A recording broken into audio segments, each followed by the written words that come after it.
মালদা জেলার ইংরেজবাজার থানার যদুপুর 1 নম্বর অঞ্চলে কৃষি উন্নয়ন সমবায় সমিতির মনোনয়ন নিয়ে তীব্র উত্তেজনা।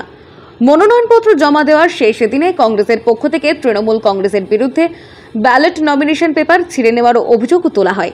কংগ্রেসের অভিযোগ, তৃণমূল কংগ্রেসের কর্মীরা মনোনয়নপত্র জমা দেওয়ার সময় তাদের প্রার্থীদের ব্যালট পেপার ছিঁড়ে নিয়ে চলে যায়।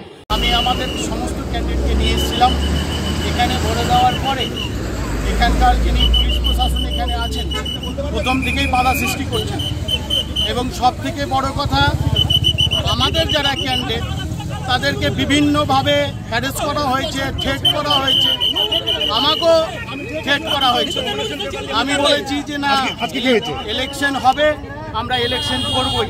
তবে তৃণমূল কংগ্রেসের এই অভিযোগ অস্বীকার করছে।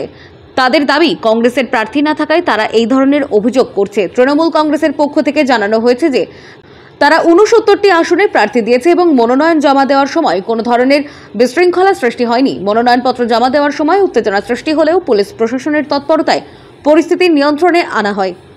ভিত্তিহীন, পুরোটাই মিথ্যা। ওদের লোক নেই, ওরা নমিনেশন করতে পারছে না, ওই জন্য মিথ্যা কথা বলছে। 3 দিন ধরে নমিনেশন হচ্ছে। কংগ্রেসের সাথে যদি লোক থাকতো, আজকে শেষ দিন, 1 ঘন্টা আর আছে, তাহলে তো আগে থেকে করতে পারতো। আমাদের নমিনেশন সব কমপ্লিট, আর কংগ্রেস বলছে করতে দিচ্ছে না। আমাদের তো এমনিতেই আমরা জিতে গেছি, আর ওদের সবসময় মিথ্যা বলে।